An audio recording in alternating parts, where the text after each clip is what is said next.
Good evening, everyone, and thank you for tuning in tonight to the weekly lectures with Dr. Cohen. And welcome to this Wednesday night. I hope everybody's having a good time. California, at least Bay Area, the fires have subsided. I know that Oregon and maybe somewhere in Southern California, the fires are still going, but we are sending our support to all of those who in any distress at this time because there's a lot of earth activity going on. So, It's supposed to come back on Saturday, what? the fires, To where? to Central. The smoke? Yeah, there's supposed to be heavy winds. All right, so here you go, guys. Get ready, but enjoy the fresh. I got to find a place to hide. I can't breathe with that Well, that maybe smoke. a mask or something, yes. The mask doesn't do it. So, just before we started this lecture, I told Dr. Cohen, I said, what will the planet do without you? We really need you. And I do feel every time a patient comes to see, when I used to be here to see Dr. Cohen, they walk out as completely transformed, more relaxed, more at peace. And they just like, you have this magical touch, Dr. Cohen, that, the way you touch people, I think it's very transformational. So any of you who are missing Dr. Cohen and want appointments, whether to heal your body, your mind, or your soul, you're always welcome to come to his clinic and see him. So tonight, what are we going to talk about tonight? Something very interesting. The Grief. Grief, yes, how to deal with grief and how to recover from grief. I think that's what's, yeah. And what can we do to stay healthy? So staying healthy is a common theme in these lectures. As you notice, it's all about health and vitality. How can you support your body? How can you support your mind? And how can you support your soul? So grief today, probably all of us have something that we're grieving about, and it doesn't have to be a loss of a loved one. It could be a life that you used to have, a friend that you used to have, or the things that you used to do and can't do any longer. That could be a form of grief. So I will let Dr. Cohen to walk us through that and uplift us. Yeah, I think many people misunderstand grief because grief is loss, but it's also what happens when you lose something. And right now it's becoming very apparent that we're all losing something. I mean, I hear it every single day that I feel alone. I have less contact with people. I don't have my life. I don't have my routine. I can't go out and celebrate. I can't go out and party. But the big thing we're grieving is the loss of physical contact. And I'm not talking about just sexual contact. I'm talking about the touch. Because we survived our journey in the jungle through touch. And we're losing that touch. We don't stay healthy, we don't stay motivated without being touched. And that chemically, we learned that because there's two chemicals that governed a mother's love for their children during the night when predators were searching for dinner. And the two chemicals are oxytocin, and oxytocin is the one that is the chill out hormone. And a great Scandinavian scientist researched it by studying her own body on oxytocin through the birthing process, and she ended up having 4 children. So oxytocin means that you're supported, that you're accepted, that you are equipped. As the Dalai Lama said, we have to be equipped to handle the fact that we're drawn to what's most familiar, this is Dalai Lama's words, that gives up suffering and torment. So then we suffer from the loss, we suffer from the stresses, we suffer from the disappointments that the people we care most about that are disappointed with their life. So oxytocin is the counterpoint to that. So when you're touched with touch on the body, non-sexual touch, um, the body produces oxytocin, and we counter that by feeling that we belong, that our life has meaning, that we were born for a purpose, that we overcame impossible odds, that very few beings ever have a chance to get as far as we have. And I think the Buddha had a wonderful way of putting it, that he compared it, if you were a tortoise and you were picked up next to the ocean, carried out into the ocean, tossed into the ocean, and you managed to get to the bottom of the ocean, and that 100 years later, you decided or were able to surface to the ocean, and just by chance, your neck goes through the yoke of an oxen. That's the chances are that we get rewarded like we are every single day, and we're not even aware that we're being rewarded. Because most of life is governed by play. Now, what happens when our lives are disrupted and we are not rewarded? We're not getting the oxytocin. We're being challenged. We're coming down with respiratory diseases. We're forcing our lungs to breathe in very heavy air that's full of toxins. What do we do when that happens? So we're equipped to, how do we fight for our life? And that chemical, which is only 2 letters difference from oxytocin, is vasopressin. So if you're the mom and you gave birth to children and you went through the birthing cycle and you're living in the forest and there's a lot of predators finding that your children would be a perfect dinner, then you have to position yourself to fight for your children's life. And if you turn on the news or you turn on the health problems that people are having, the struggles, some people are having financial problems, some people are not able to work in their livelihood for health reasons. So how do you survive? How do you convert that vasopressin, that ferociousness that only a mother can give? It's actually stronger than a father, into survival.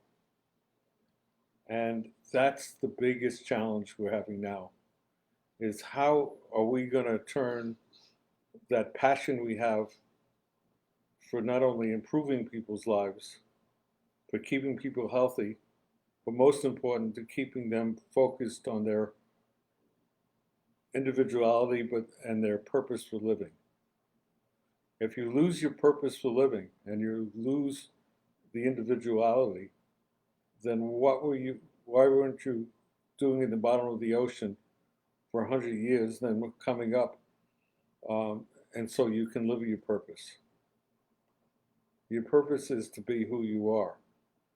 You will never be who you are ever again. Each lifetime will be something different.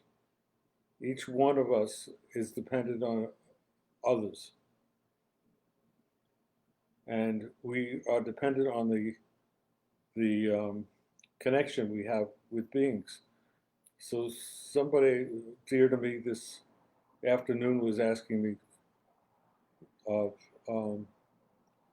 how do we survive and be ourselves when in other people, certain people's cases, the people closest to them are focused on something that deprives a person of being recognized and being nurtured to be who they are. So that's the challenge. So if you were given this opportunity, and now is a perfect opportunity to spiritually grow, we have a terrific need to replenish the earth. We live in a paradise. I always thank people that send me on over the internet some of the most beautiful pictures, and some of them I choose to share with people. And we have to also become allies with other species. So people ask me, somebody asked me today, do you think that human beings are the primary species on this planet? And I thought about it for about 2 seconds and I realized, no, I don't. There's so many species that are much more advanced. Everybody knows, we've talked about this in the past. One of them that I think is we're totally dependent on is the dolphin. So just looking at neurochemistry and that the dolphin temporal lobe, where the hippocampus, and the hippocampus is where we rejuvenate ourselves in the temporal lobe, and that's where we get extraordinary experiences that teach us to contribute to the fabric of living. And when we start to contribute to this fabric of life, as if we're designing a tapestry to express this amazing opportunity we have and the beings that we have, we're dependent on our temporal lobe. So when we get stressed, like I was a week ago when it was 107 degrees and the air was filthy, and I couldn't even go out for a minute without having trouble finding breath. What do we do then? How do we maintain who we are? How do we take care of each other? So that is using the energy of oxytocin, and we defend the values that make us who we are, and that we spend every day not only growing but also repairing. And one of the major problems we have today is the chemicals. I see that in my practice, that everybody's saying, is it the virus that's causing this degradation of people's health and the stress? Or is it the pollution? So I think the virus is less important, that we're vulnerable to these viruses because we put ourselves into vulnerability of the virus. Viruses are not alive. I don't know why that's not emphasized more important. It's so important. To kill a virus, that means it has to be alive. Virus is not alive. The virus is information. And we carry that information with us in our DNA. That's called the virome. And that instructs us how do we evolve and reform life on this planet. And we can learn from other species. So the temporal lobe, when I was a kid, I always was told, don't drink alcohol because it'll kill your brain cells. And once you kill brain cells, they're gone forever. So that temporal lobe, where the dolphins excel, is also what we have is the hippocampus. And all our emotions that we thought that, oh, feel them, be done, and then go on to the next thing. And that's one of the spiritual lessons I learned. But we also, they're stored in our hippocampus. That's where cortisol is stored. They have the most cortisol receptors. And then in that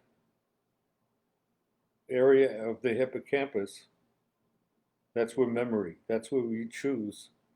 I think I read when I was studying neurology that every second we have 44,000 emotions. And then I think I mentioned it last week that there's 31 zeros of virus around our bodies. That's more stars than are ever been in the known universe. So each virus can't be out to kill us, or if we try to kill all the viruses, we'd be destroying life. That the potential of information to guide us to design multiple levels of existence that are governed by non-local reality.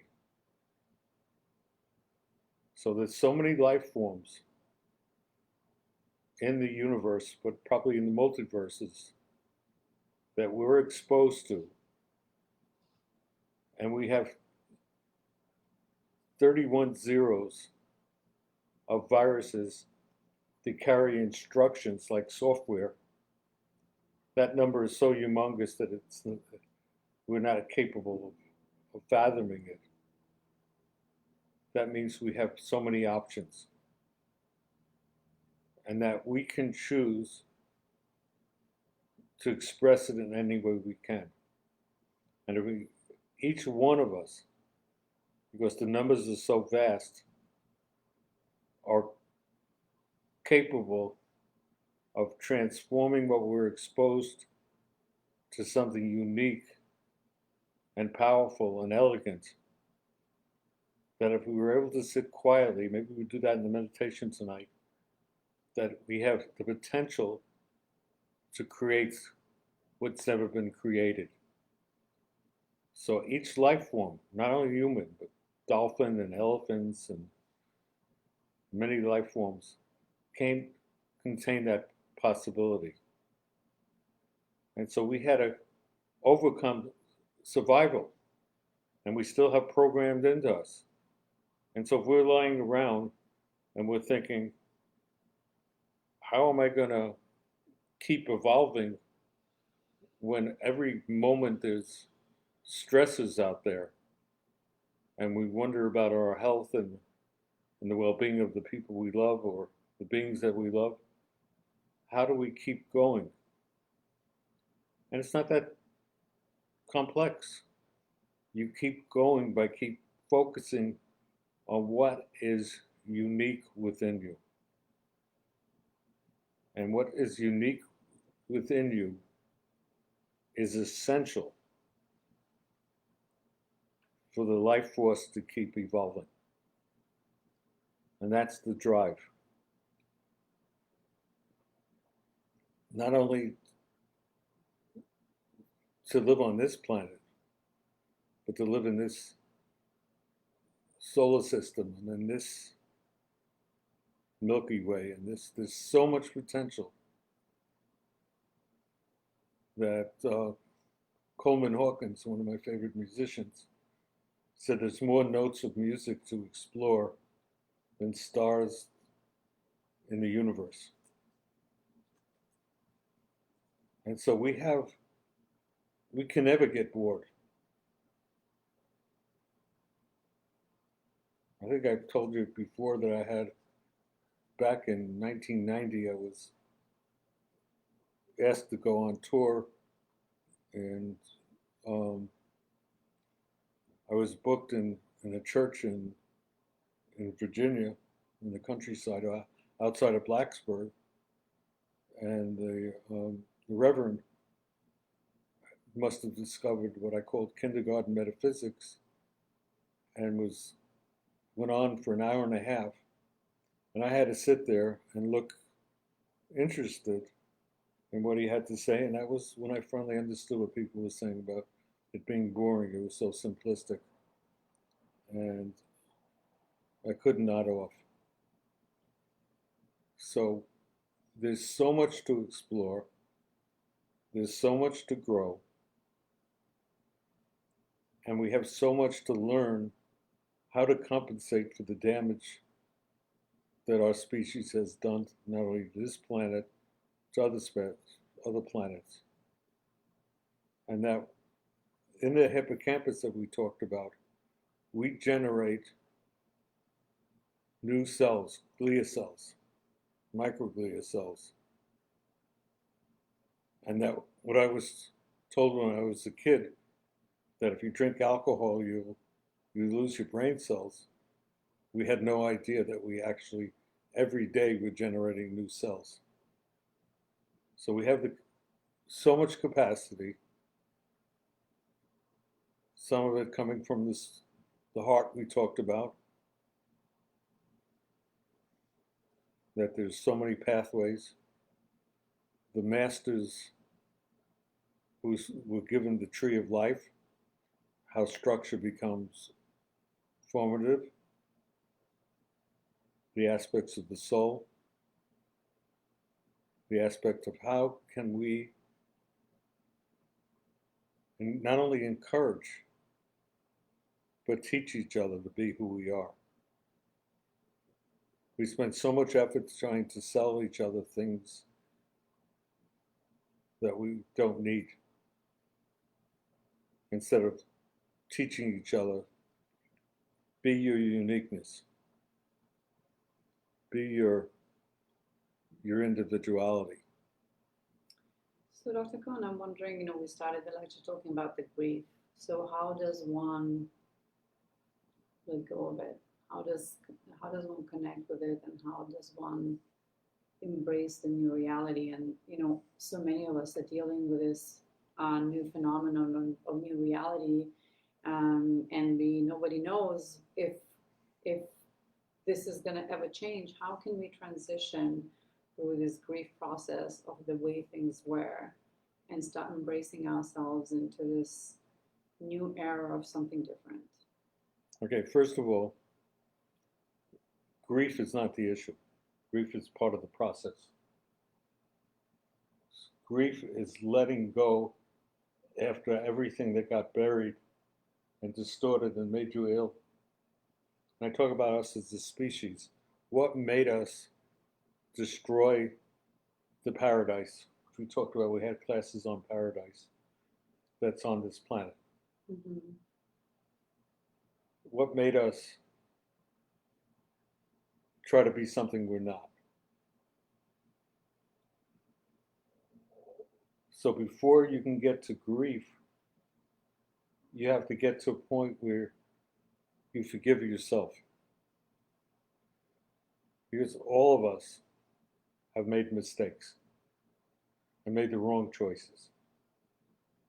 The masters that taught me so much,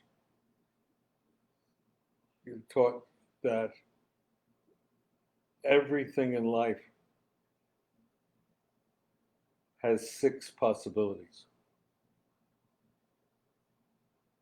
The ones that we choose are the ones we're most familiar with.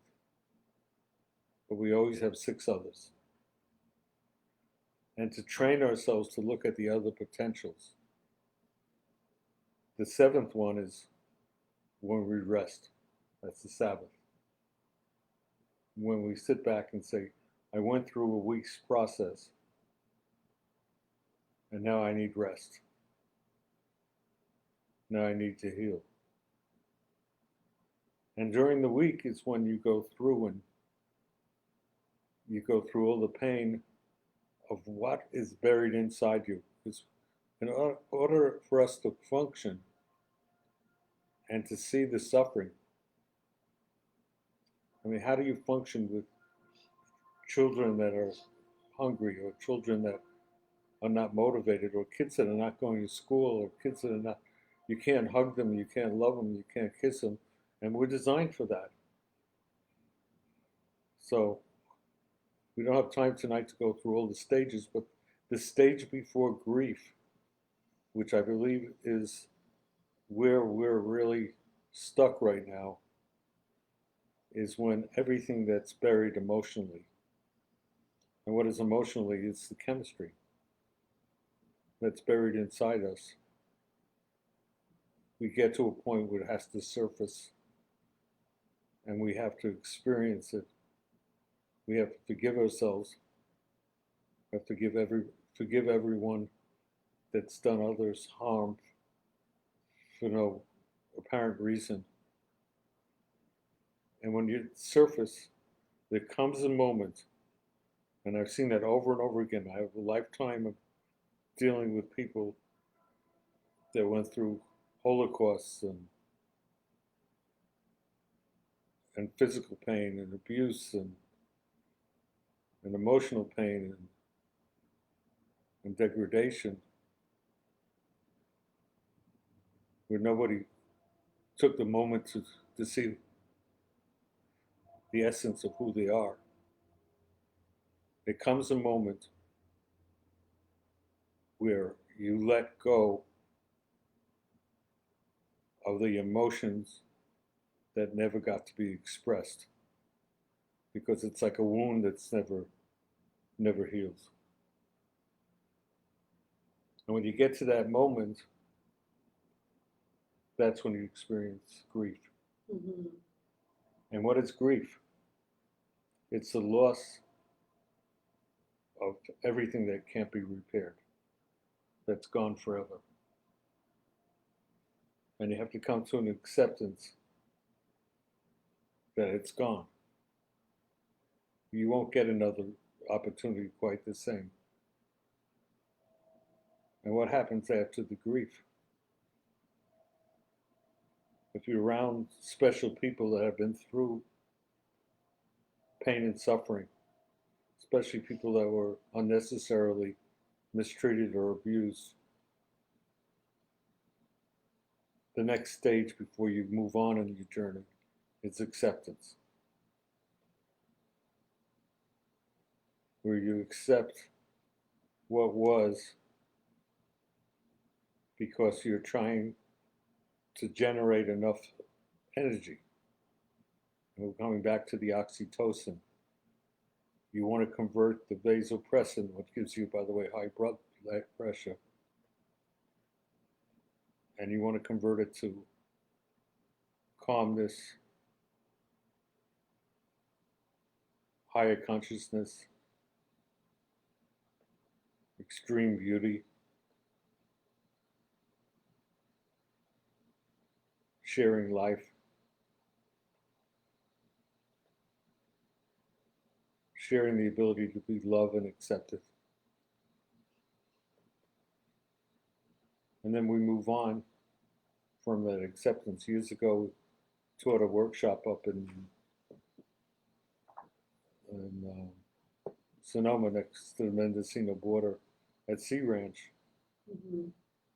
and we looked at the tree of life,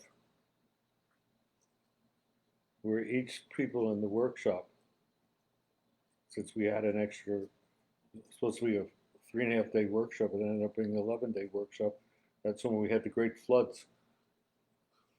So thank God we had a lady delivering us food with going through water that was up to her hip. And we continued for 11 days before it became safe to drive back, to San Francisco and the peninsula, wherever everybody lived at that time. So those are predictable patterns. And what sets that journey on is to understand, and this is very difficult, it's still difficult for every one of us, that who we are has zero to do with what has happened to us. I mean, I've been told over and over again that how you respond to what happens to you becomes who you are. And that's wrong. That becomes your habit.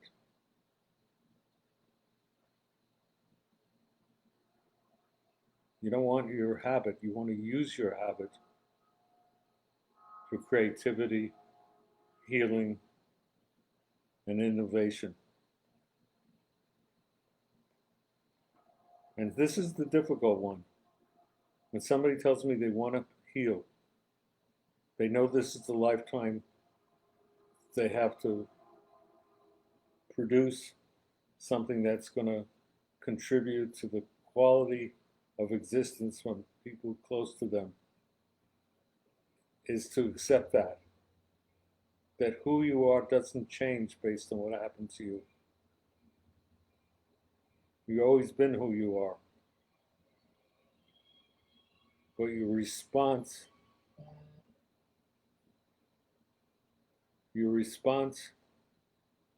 is where the innovation and the individuality comes from.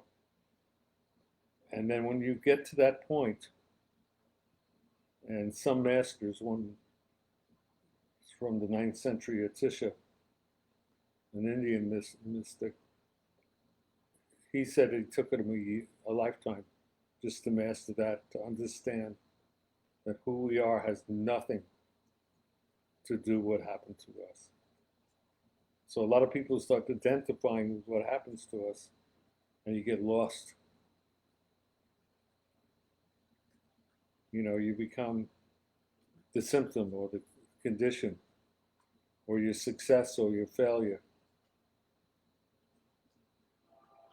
And the choices you make don't force you to be a certain who you are.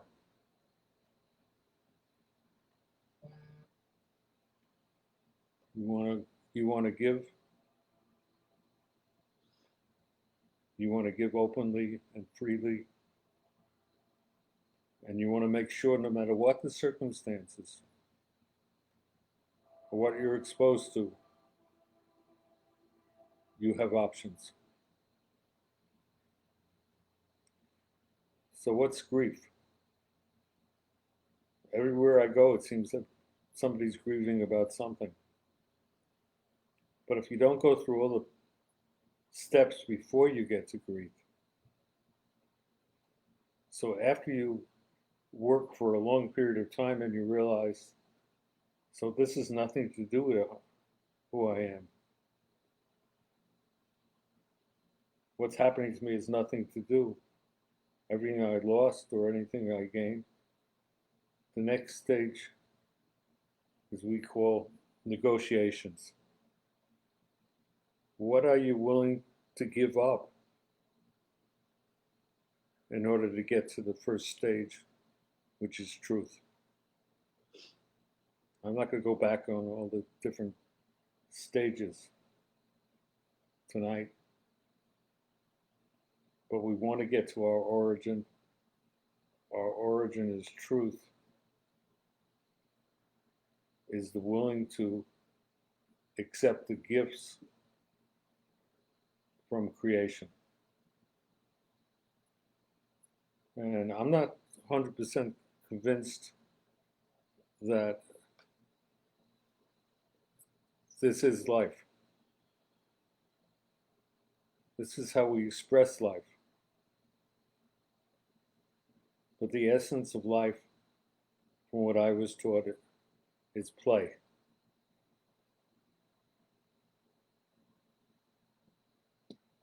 How do we play? How do we express joy? How do we get that feeling when somebody said, I don't know what about you, I just feel calmer and peaceful just being around you? How do we extend that to so many other people? You're talking about presence? Talking about what? Presence? I mean, You said, how do we extend that when I feel peace and calm around you? Yeah, so that means it's around everything. That's the 31 zeros. Because you can download an infinite, I mean, the amount, virus is just software, it's information. Mm-hmm. So, how do, obviously, by intellectually, we're not going to pick the right virus. We haven't to be willing to download that, the virome, the information, and allow life to unfold. And the way our brains are set up,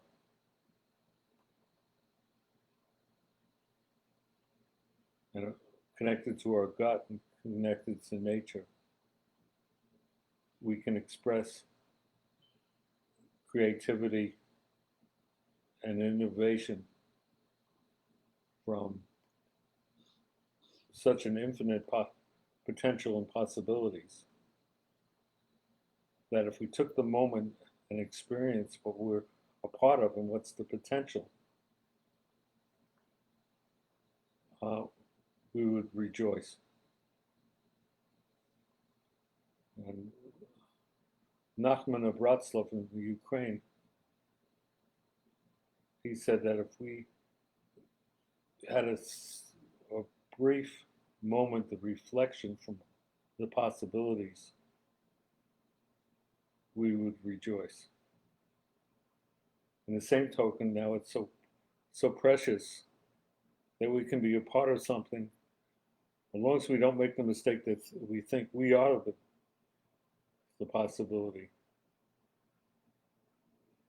Human beings are not necessarily the most advanced being, but we can use that possibility and that individuality that we spent so much effort and so much time to create something of life so rich that we never get the concept about destroying what's around us, thinking that we'll be happy, that we'll have more possessions than we know what to do with,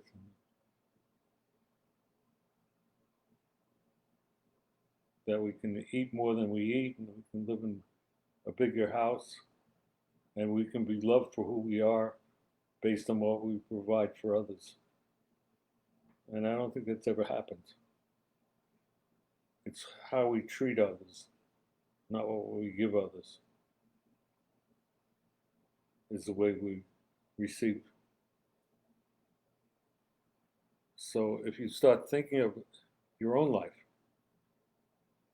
what is your potential? You can never spend this one lifetime figuring out what your potential is.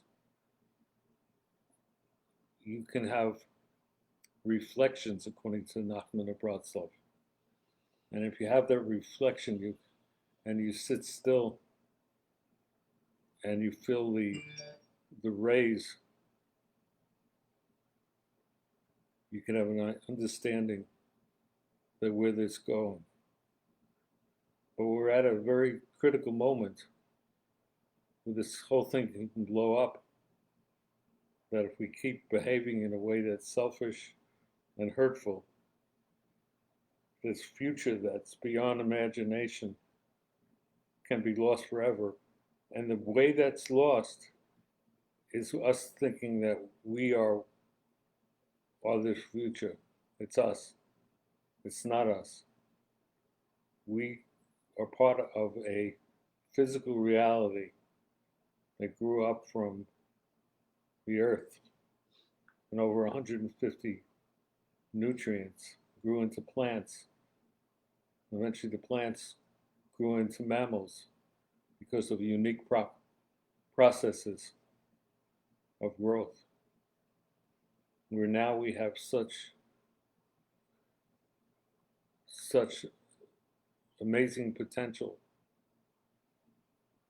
and there's enough on this planet to feed everybody. And I don't mean just physically feed, I mean also spiritually. 31 zeros are enough information that we have infinite lifetimes and potentials we can create. And yet we have that awesome power that we can become self-absorbed and destroy. And so when people freak out about the COVID virus, it's freaking out about ignorance. That, at least in my office, we have formulas that I spent lifetimes producing that make it safe to get exposed. And you're not doing it to kill viruses. We're not here to lie to anybody. To kill something, it has to be alive. Viruses do not produce energy. They're not alive. It's like thinking I'm going to read a sacred text and I'm going to become sacred. It's information.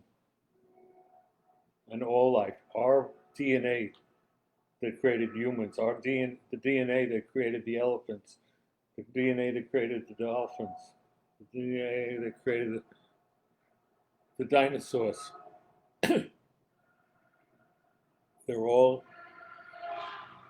bytes of information that are capable of creating not only universes, but infinite potential realities within the universe. And if we just begin to be thankful for that opportunity, it is totally rare for any living being to be given this opportunity. We are the fortunate ones. And at every moment we take advantage of it, we're creating information that can grow, probably evolve is a better word than grow, into something that can be so awesome and so spectacular and reduce suffering.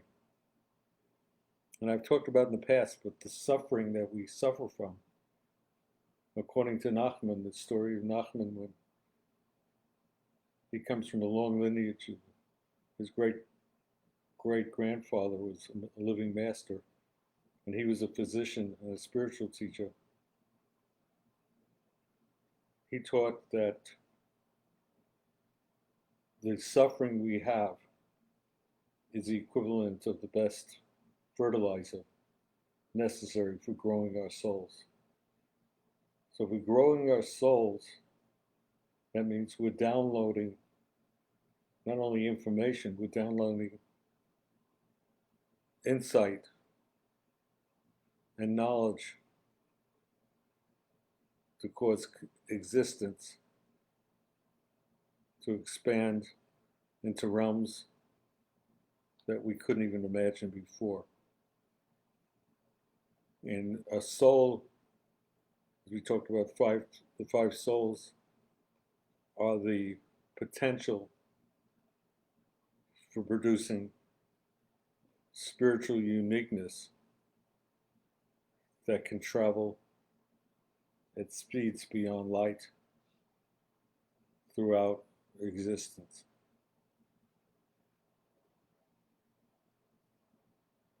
All right, I think we're getting ready to the point where we're going to be ready for meditation. And Any questions? No questions.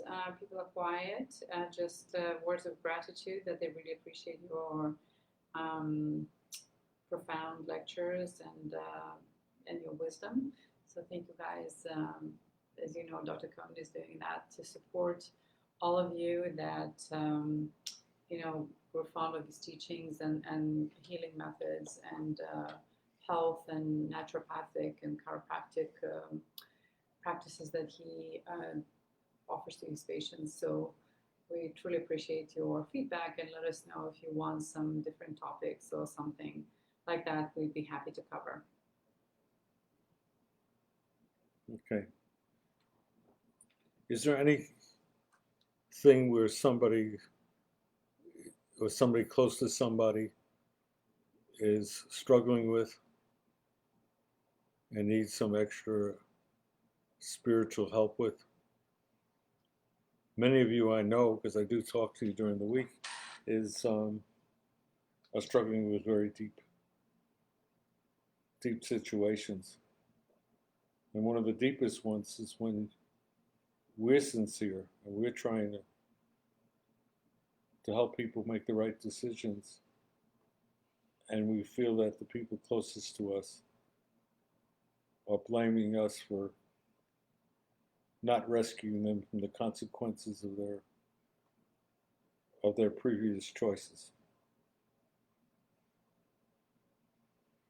So you have to go through the healing process to heal from the consequences of choices, and only if you're ready to forgive yourself, not for doing something deliberate. I'm not saying anybody did anything deliberate.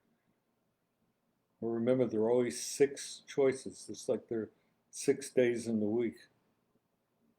And then the 7th day we rest. There are always 6 choices. Each one leads us to a different outcome. So some choices can heal more deeply than others. Some choices bring tremendous challenges, and some choices we benefit so many beings that we never occurred to us that we were benefiting.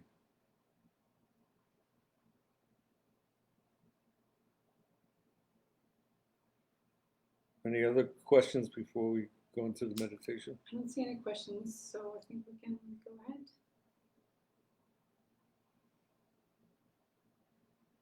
Okay, we do have one here. Somebody's. Oh, just my mother is completely freaked out about COVID. She's 80 and has been home for 6 months alone and became so worried, upset, and negative. Yep, absolutely. So that sounds pretty healthy to me. We're human beings. We're not designed to be home alone at 80 and worried about a virus that if we have damage, the viruses cause damage when we're damaged.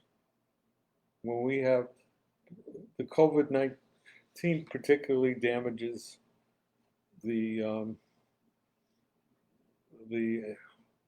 angiotensin receptors that exist throughout our bodies, but particularly that one seems to go for the lungs and the kidneys.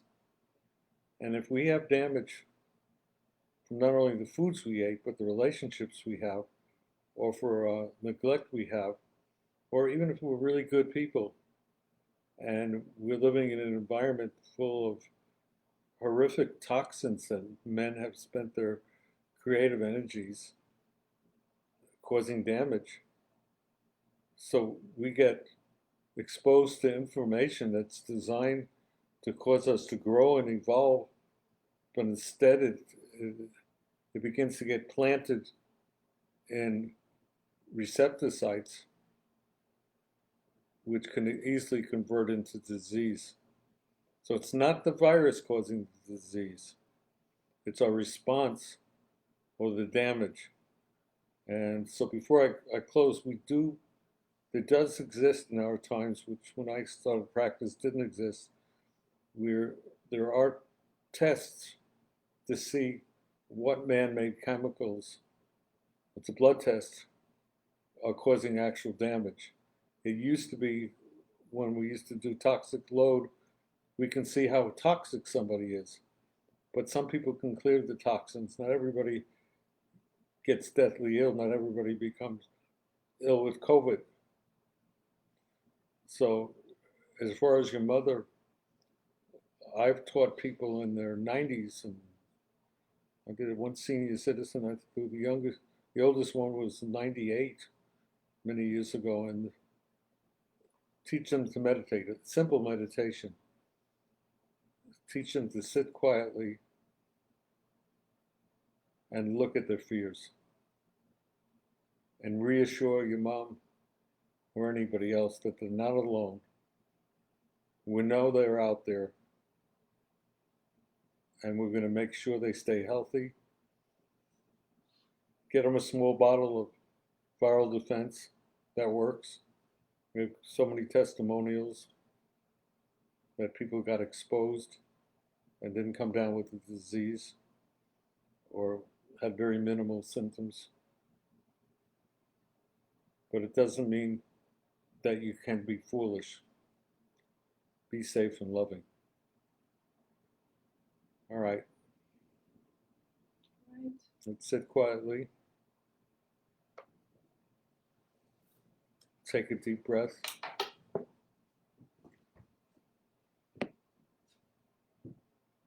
And just visualize not only the love, but visualize everything that you innovated.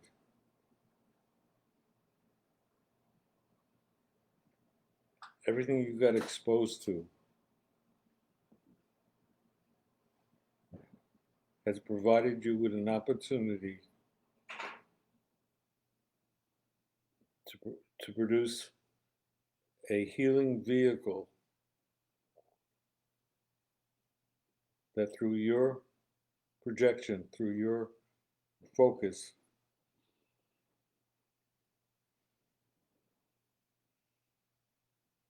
can wash away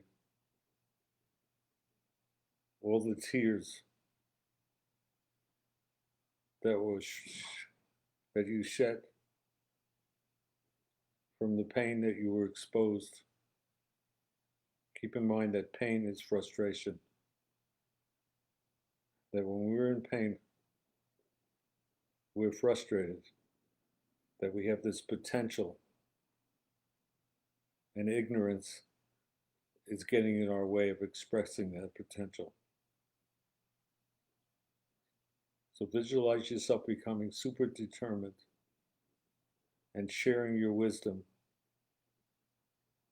your heart, and your love as deeply as you can, keeping in mind that you're supported, loved unconditionally, and you're being taught secrets within the secrets. And that has an infinite possibility of producing a deeper and meaningful life. Take a few moments, breathe gently into your belly, breathe out from your mouth.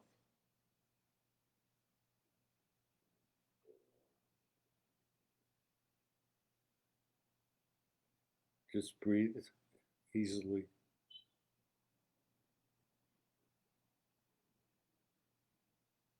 Hold on to that love. It's going to heal from the obstacles that we created as a species.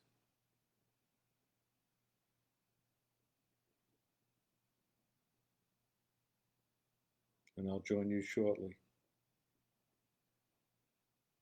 Just look and watch. There's nothing to do. There's not one thing you need to learn.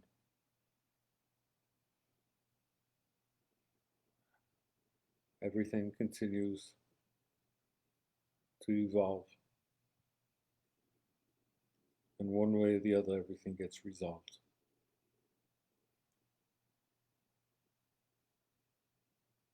Take a few moments and I'll join you shortly.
Now, next, take a moment and visualize yourself going through a dark forest.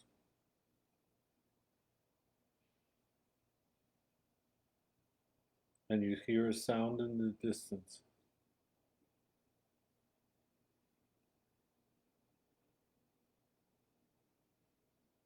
It's the sound of water being washed up to the shore.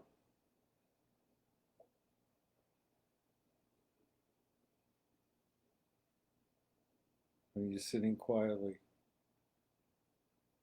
And when you hear that sound, and when you come to that ocean,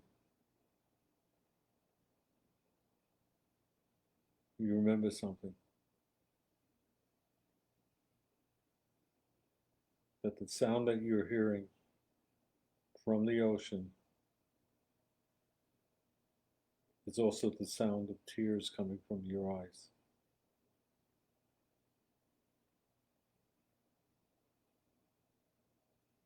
And what are those tears? And what is one of your purposes for having a life that you have responsibility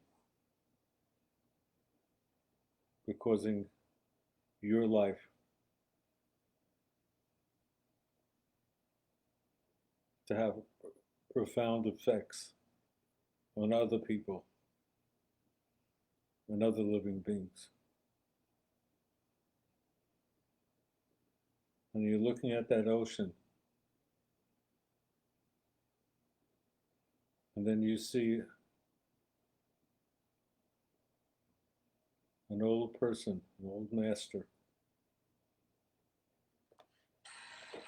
who has lived through pain and suffering, has lived through all the struggles of the souls. And you walk up to him,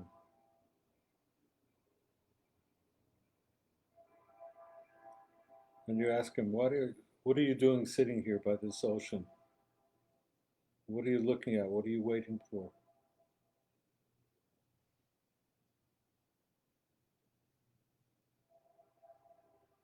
And the old man looks at you. He said, this is called the ocean of tears. These are all that was suffered and were disappointed, who became ill, who weren't loved or guided or nurtured, and cried out of loneliness as they aged.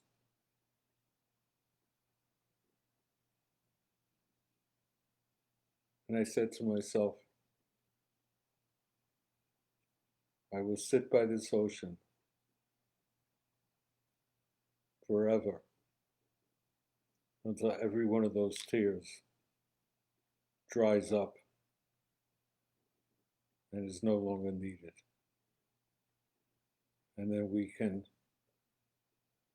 spend the rest of the infinite pure timelessness, the non-local time, doing our true calling, as being the unique being of who we are. And I'll come back, and I hope you come back when you're ready to help dry up the tears. Take a few moments and visualize some of those tears that affected your whole life and the people you love. And realize that through your kindness, there will be a time when those tears won't be necessary. They will be the guidance and love for us to live our purpose. Take a few moments. Visualize this any way that works for you.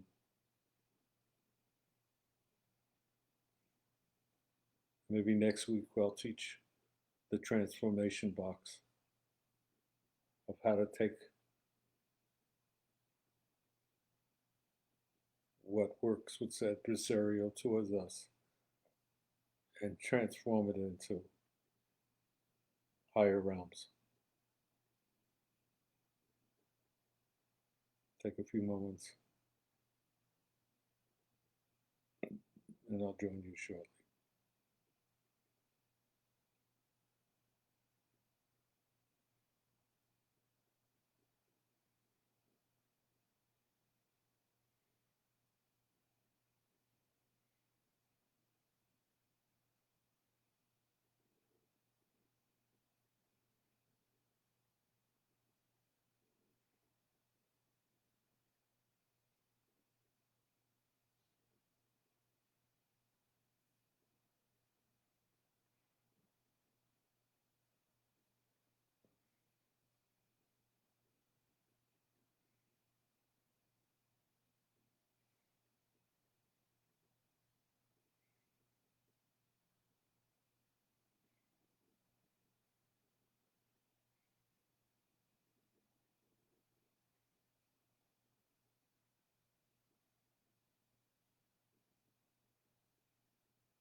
Take a moment and feel how fortunate, how supported, and how you're totally cared for. And that everything you need to know will come into your world, and you'll have the opportunity to express the gratitude from receiving exactly what you need to become your own potential. 10, 9, 8, 7, 6, 5, 4, 3, 2. Open your eyes, stretch, take a deep breath. Thank you for coming, and I'll hopefully see you all next week. And I'll teach you one of the most powerful meditations in the history of mankind, the transformation box. Good night. Lots of blessings. Good night, everyone.